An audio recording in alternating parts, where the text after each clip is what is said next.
huyeron.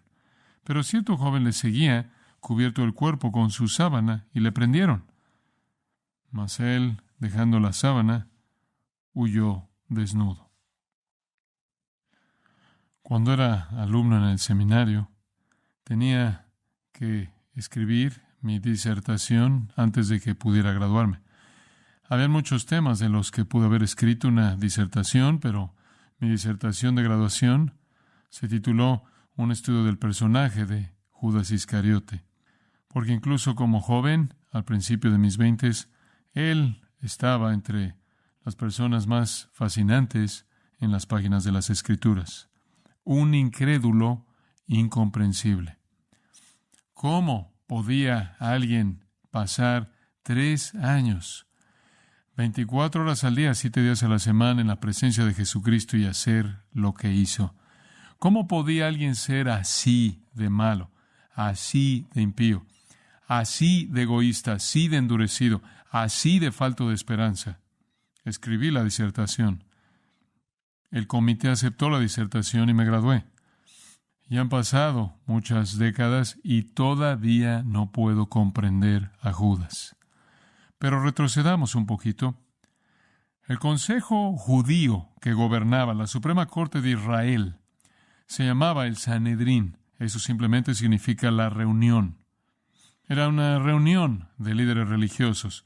Algunos eran de la secta de los saduceos, que eran los liberales religiosos, pero la mayoría era de la secta de los fariseos, que eran los conservadores religiosos, y de los fariseos, un grupo de escribas, que eran los expertos de la ley. Todos eran líderes religiosos. Después de todo, Israel se veía a sí misma como un reino teocrático. Dios era rey, y los líderes religiosos, por lo tanto, servían a Dios al diseminar su voluntad y su palabra en la vida del pueblo. No necesariamente estaban de acuerdo en todo, tenían un acuerdo fuerte en cómo interpretaban la Escritura. Como dije, los saduceos eran liberales y no creían en la resurrección y no creían en una vida después de la muerte y no creían en los ángeles, y los fariseos creían en todo eso. Incluso habían divisiones entre ellos. No estuvieron de acuerdo en todo. De hecho, rara vez estuvieron de acuerdo en todo, pero en esta ocasión estuvieron de acuerdo. Estuvieron de acuerdo en un hombre, quizás excepto por una o dos excepciones, como José de Arimatea. Pero estuvieron en acuerdo unánime en lo que querían a Jesús muerto, lo querían muerto, lo odiaban. Tenían celos de su poder, porque ¿quién de ellos podía resucitar a los muertos? ¿Dar vista a los ciegos, oído a los sordos, una voz a los mudos? ¿Quién podía hacer que la gente caminara, sanarlos de toda enfermedad, librarlos de demonios? ¿Quién podía crear alimento, controlar tormentas? Obviamente tenían celos de su poder. También tenían celos de su popularidad, porque su poder le había dado popularidad, un nivel de popularidad como ninguna persona que ha caminado sobre este planeta había tenido, porque nadie jamás había hecho lo que él hizo. Tenían celos de los reconocimientos que recibía de la multitud. Odiaban su mensaje. El de ellos era un mensaje de gana tu salvación por obras, y el de él era un mensaje de arrepiéntete de tu pecado y recibe tu salvación como regalo de gracia, y odiaban eso porque eran soberbios y con pretensiones de superioridad moral, querían ganarse su manera de entrar. Lo odiaban tanto porque estaba metiéndose en el espacio de ellos. Él estaba apoderándose del lugar y popularidad de ellos. Y después, esta semana, su odio hacia él se incrementó cuando el lunes llegó, entró en la ciudad, y habían cientos de miles de personas reconociéndolo como el Mesías. Eso los aterró aún más, los hizo más hostiles hacia él. Después regresó el martes, entró al templo, en donde los líderes del Sanedrín esencialmente dirigían las operaciones del templo, vendiendo animales y cambiando dinero, y no era nada más que la mafia israelita. Una cueva de ladrones, como Jesús dijo. Y él entró y los sacó. Un hombre solo, con cientos de miles de personas amontonadas en ese patio masivo, entró, aventó a los cambistas, aventó a los compradores y vendedores de animales y vació el lugar de los bazares de Anás, el que fue sumo sacerdote y estuvo a cargo de eso. Regresó el miércoles al escombro que quedó, se apoderó del lugar entero y durante un día completo ese lugar hizo eco con la verdad saliendo de sus labios. Esos 3 días habían sellado su destino con certeza, si había alguna duda de que lo querían muerto o no. Pero tenían un problema. El capítulo 14 dice, temían al pueblo. ¿Cómo vas a arrestar a este hombre? ¿Cómo vas a cumplir esta ejecución con este tipo de popularidad? Entonces, en el capítulo 14, versículos 1 y 2, piensan, bueno, tú sabes, quizás mejor no lo hacemos durante el festival. Apenas pueden contener su odio por otro día, mucho menos otra semana o 2. Pero saben que podría ser algo malo tratar de hacer esto en público. Saben que habrán algunas repercusiones con el pueblo y podría comenzar un alboroto. Eso no es bueno. A los romanos no les gusta eso. Y quizás ni siquiera pueden manejar al pueblo. Entonces tienen un problema. Necesitan capturar y arrestar a Jesús, callarlo y matarlo. Pero necesitan que alguien se lo señale en la oscuridad de la noche cuando todas las multitudes se hayan dispersado. ¿Pero quién? No pueden ofrecerse ellos mismos a uno de sus 12 apóstoles. Hasta donde saben, todos son leales, y eso destruiría su plan. Tienen que esperar hasta que alguien se aparezca. ¿Quién sería esa persona? ¿Quién haría eso? Todos los que le seguían estaban enamorados de él. ¿Quién traicionaría a Jesús? El pueblo estaba del lado de Jesús cuando él limpió la corrupción en el templo, porque todos eran víctimas de eso. Estaban pagando 10 veces lo que se debería pagar por un animal para sacrificarlo. Estaban sacándole los ojos en el cambio de monedas. ¿Quién iba a hacer esto? Sorpresivamente, alguien se apareció. Capítulo 14, versículo 10. Entonces Judas Iscariote, uno de los 12, fue a los principales sacerdotes para entregárselo. Él lo inició. Asombroso. ¿No va alguien que se le acercó y lo convenció? Él tomó la iniciativa. Ellos al oírlo se alegraron, versículo 11. Sí, ¿en dónde más van a encontrar a alguien que haga esto? Y prometieron darle dinero. Y él dijo, otro de los 4 registros de los evangelios, y está en Mateo, Marcos, Lucas y Juan, todos estos eventos. Uno de los otros evangelios dice que él negoció por 30 piezas de plata. Estaban dispuestos a darle 30 piezas de plata, lo cual, por cierto, era el precio de un esclavo. Entonces él estaba dispuesto a vender a Jesús por el precio de un esclavo, lo cual es exactamente la cantidad por la que el Antiguo Testamento dice que será vendido. Sin darse cuenta, cumplieron una profecía que prueba la validez, la exactitud del Antiguo Testamento. Y entonces buscaba oportunidad para entregarle. Tiene que encontrar un momento lejos de las multitudes, de noche, en la oscuridad. Bueno, usted sabe lo que hemos cubierto en Marcos 14, ya es jueves, y van juntos a un aposento alto en donde celebran la Pascua final, la Pascua judía final, legítima, oficial, y después nuestro Señor instituye la mesa del Señor o el servicio de comunión, la cena del Señor con ellos ahí. A la mitad de esa tarde, ese jueves por la noche, la cual esencialmente va desde la puesta del sol hasta la medianoche, es un tiempo largo, prolongado, en el que nuestro Señor enseña ampliamente, registrado en Juan 13 al 16, y muchas cosas están pasando, pero una cosa que sucede es que surge el asunto de la traición. Aparece el asunto de que alguien va a traicionarlo. Versículo 18 del capítulo 14, y cuando se sentaron a la mesa, mientras comían, dijo Jesús, de cierto os digo que uno de vosotros que come conmigo me va a entregar. Simplemente estaban absolutamente impresionados. Judas era un hipócrita tan especializado, un hipócrita tan experto, que no tenía ni idea de que era él. De hecho, dice que comenzaron a entristecerse y a decirle, uno por uno, todos, ¿seré yo? No pensaban más en Judas de lo que pensaban en ellos mismos. Así de experto era como hipócrita. Jesús dijo, es uno de los 12, el que moja conmigo en el plato. Es uno de ustedes. A la verdad, el Hijo del Hombre va, según está escrito de él, mas hay de aquel hombre por quien el Hijo del Hombre es entregado. Bueno le fuera a ese hombre no haber nacido. Mejor nunca haber nacido que estar siempre en el infierno. Entonces Jesús desenmascaró a Judas. El resto no lo entendieron. Judas sí. Y Satanás entró en Judas. La Escritura dice, y Jesús lo despidió y dijo, lo que vas a hacer, hazlo pronto. Entonces, ese jueves por la noche, Jesús se queda con los 11. Judas, quien ha estado buscando un momento oportuno, ahora sabe que Jesús sabe, se va a buscar a los miembros del Sanedrín, ya tarde, la noche del jueves, y prepara el punto de reunión. Él sabe dónde encontrar a Jesús, porque sabe a dónde va normalmente de noche Jesús y los discípulos. Van al lugar en el que Jesús acaba de estar, el huerto de Getsemaní. De los versículos 32 al 42, él había estado ahí orando. Ahí es a donde irán. Ahora recuerde, hay 12 apóstoles y Jesús. Todos eran peregrinos en Jerusalén. El lugar básicamente estaba ahogándose en población que vino para la Pascua. No habían muchos lugares para quedarse. Probablemente la casa de María y Marta y Lázaro no podía recibirlos a todos.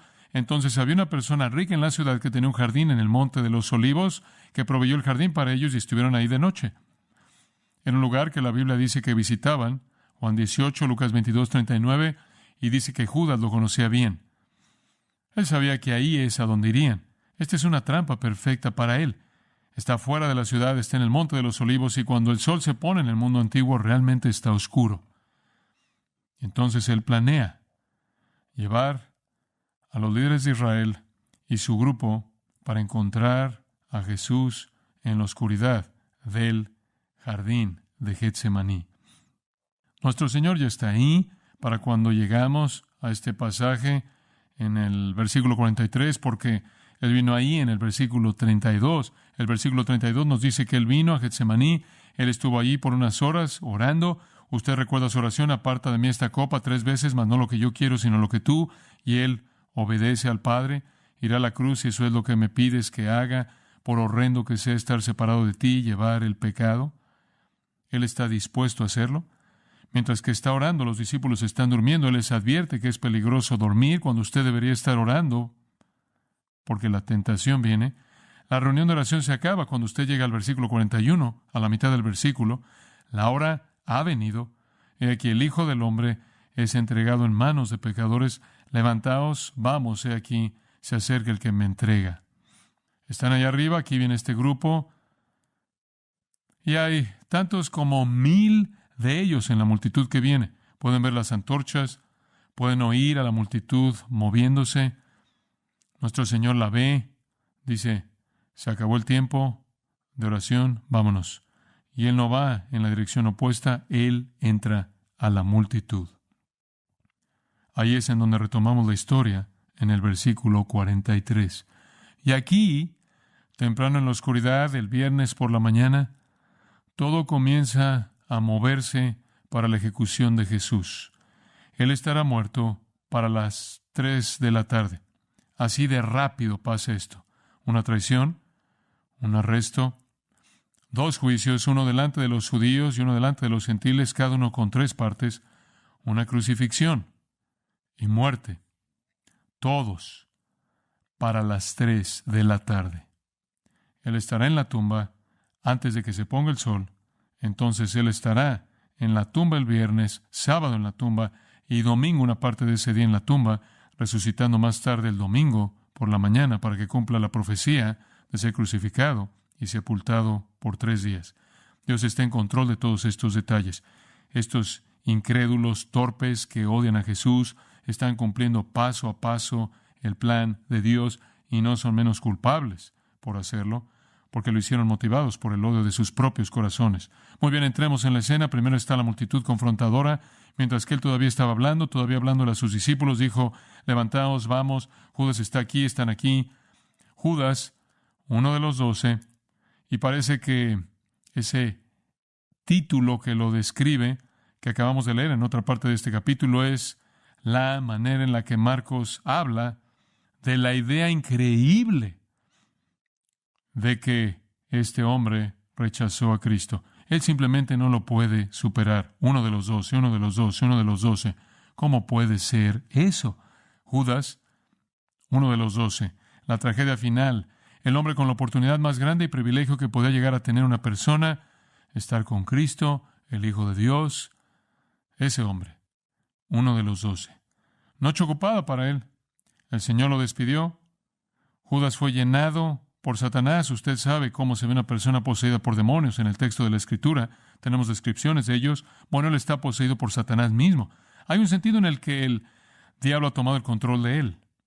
Es una noche desesperada, entonces, para Judas, el poseído por el diablo. Él tiene que ir a buscar al Sanedrín en la oscuridad de la noche. En algún punto, probablemente antes de la medianoche, antes de que acabara la Pascua y la cena de la mesa del Señor, él tiene que conseguir el permiso de ellos para reunir sus recursos, porque piensa que él sabe dónde va a estar Jesús, porque aquí es a donde van, al Monte de los Olivos, y él conoce el lugar. Y después tiene que conseguir el permiso de las autoridades romanas para que le den soldados, para que acompañen a los judíos, porque los judíos tienen miedo de que incluso con su policía del templo no podrán manejar algo si comenzara a pasar algún tipo de disturbio de la multitud, si la gente se entera. Entonces necesita permiso para tener soldados romanos, y no un grupo pequeño, sino un speiran, es la palabra griega usada, un grupo completo, sería 600 soldados romanos, y los romanos tendrán soldados extra en la Pascua debido a la llegada masiva de personas, los habrán tenido ahí por seguridad. Y por cierto, recientemente había habido una insurrección judía contra los romanos, y acabaron con esa insurrección. Y se hace referencia a eso en Marcos 15:7, y uno de los principales en esa insurrección fue un hombre llamado Barrabás. Barrabás. Entonces a los romanos no les gustaban las insurrecciones. Los romanos habrían complacido a Judas. Entonces es una noche ocupada para este hombre poseído por el diablo. Conforme une las partes de este pequeño rompecabezas, probablemente tuvo que conseguir permiso de Pilato mismo, el gobernador. Pero esos lugares están tan cerca.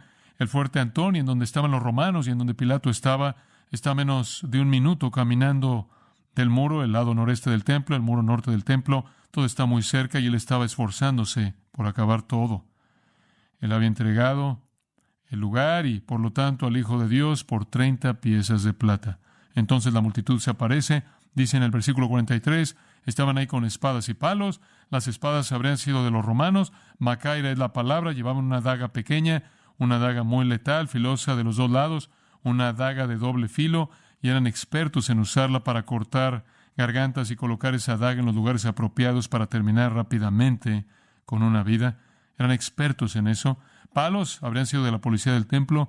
La policía del templo no usaba armas mortales, controlaban a las multitudes con palos. Entonces aquí viene la policía del templo, que normalmente eran los que se encargaban de la seguridad del templo, junto con los romanos y sus espadas, y aprendemos un poco más de esto. También aprendemos de Juan 18:3. Juan nos da más detalles, que vinieron con antorchas y luminarias. La única manera en la que usted podía alumbrar la noche era crítico que pudieran ver a dónde iban y encontrar al Señor en el momento apropiado. Entonces, de la oscuridad de la medianoche sale esta multitud enorme. Cientos y cientos de ellos juntos, torpes, cobardes, de manera injusta y profana, vienen con el propósito de matar al Hijo de Dios. El traidor entonces identifica al Señor. Él les dice cómo lo va a hacer. Entonces usted va de la multitud confrontadora al discípulo traidor, versículo 44, y el que le entregaba les había dado señal, diciendo, al que yo besare, ese es. Y después, de manera sorpresiva, Judas les da la orden, prendedle y llevadle con seguridad. Él también odiaba a Jesús. Pero, si Satanás estaba hablando mediante Pedro, cuando Pedro dijo, no, Señor, no vas a morir, Satanás ciertamente estaba hablando mediante Judas, cuando Judas dijo, prendedle y llevadle con seguridad. Por cierto, esta es una buena indicación de que Jesús no usaba una aureola, o Judas habría dicho, ¿es el hombre con la aureola? ¿O es el hombre con el brillo sobrenatural en su rostro? No había nada externo que pudiera identificar a Jesús como divino. Pero habían necesidades obvias para poder identificarlo en la multitud y para asegurarse de que alguien más no se levantara y dijera, soy Jesús, y entonces Jesús se escondiera y se escaparía. La suposición es que él trataría de escapar.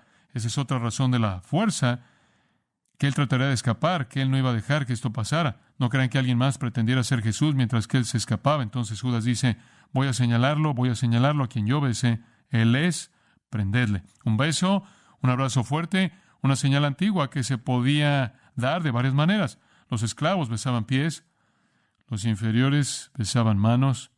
iguales besaban mejillas. Este es un igual. Este es un acto de afecto, honor, amor, respeto. Eso lo hace más feo, ¿no es cierto?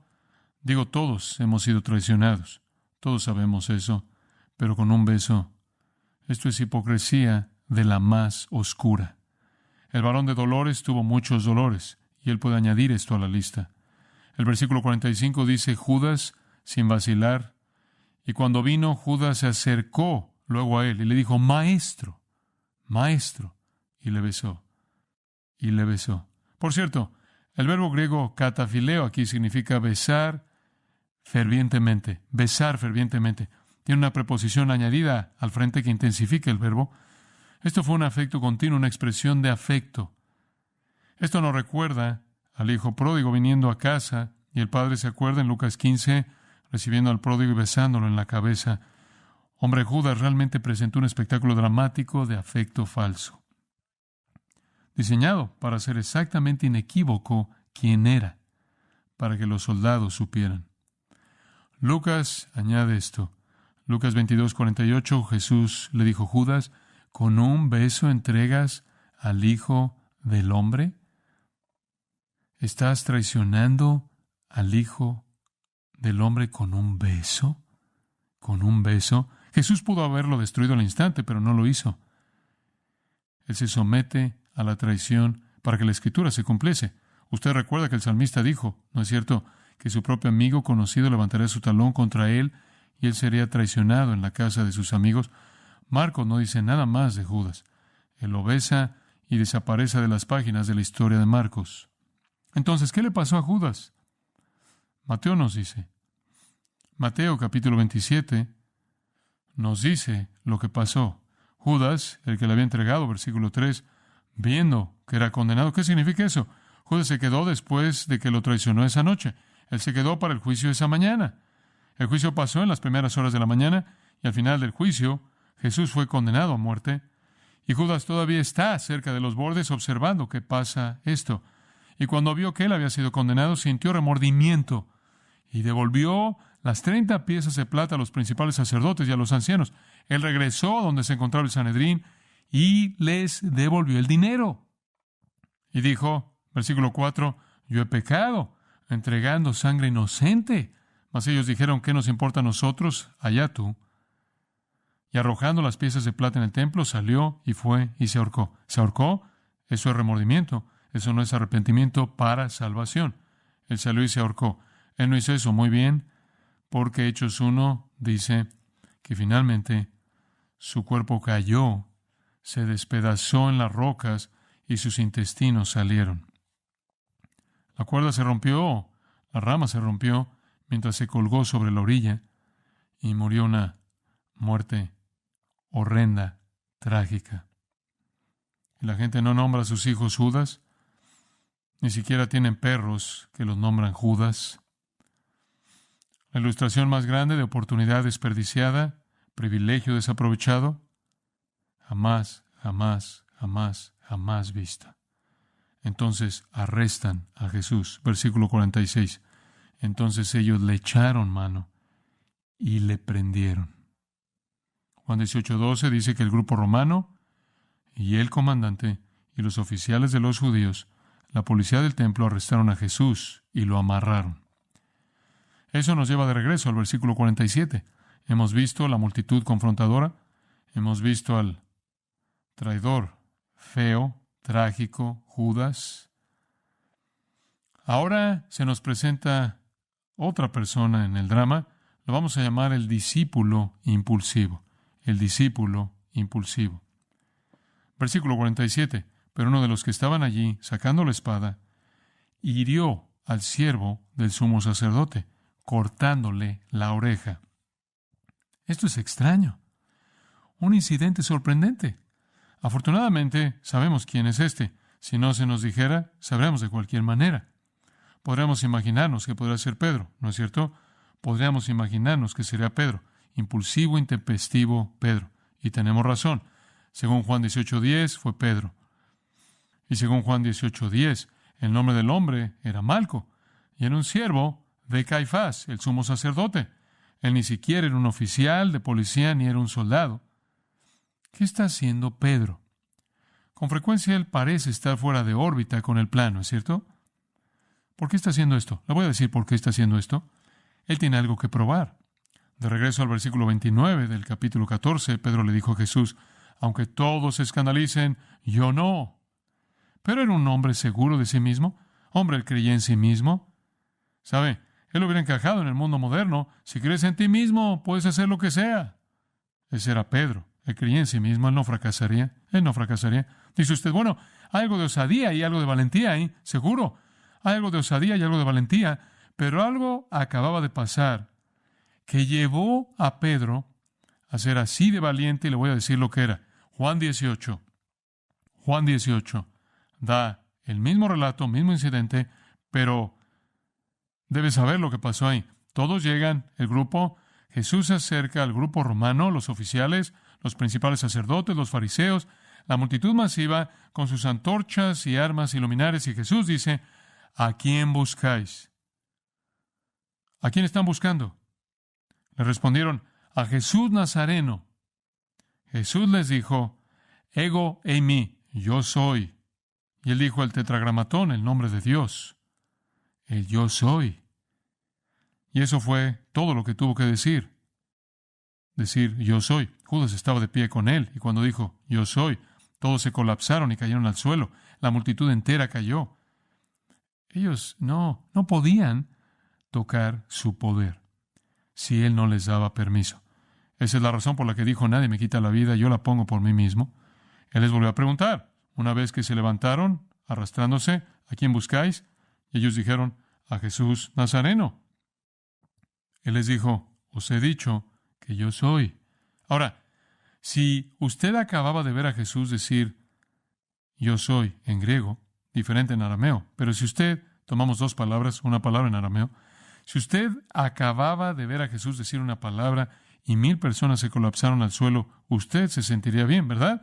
Usted sentiría que podría sacar su pequeño cuchillo y comenzar con la multitud, porque en cualquier momento lo único que Jesús tendrá que hacer es decir otra palabra y todos volverían a caer.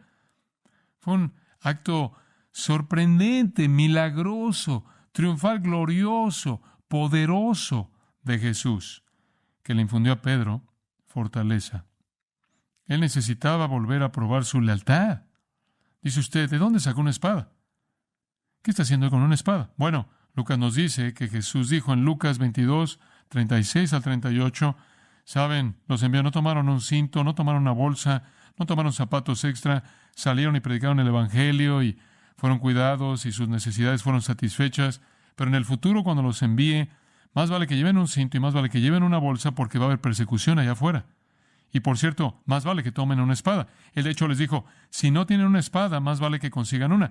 No para matar gente, el cristianismo no se extiende como el Islam, no se extiende al matar gente, y cualquier supuesto esfuerzo cristiano por extenderse al matar a alguien es cristianismo falso.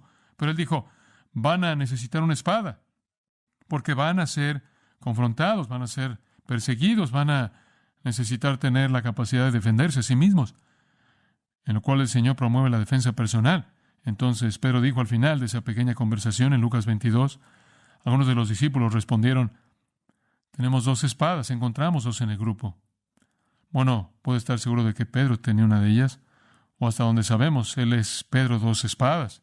Él pudo haber tenido las 2, pero él saca una y corta la oreja de Malco. Ahora mire, él no tenía ninguna preparación quirúrgica, y le prometo que era mejor en aventar redes de lo que era en cortar gargantas, porque no le dio a la garganta y le pegó a la oreja.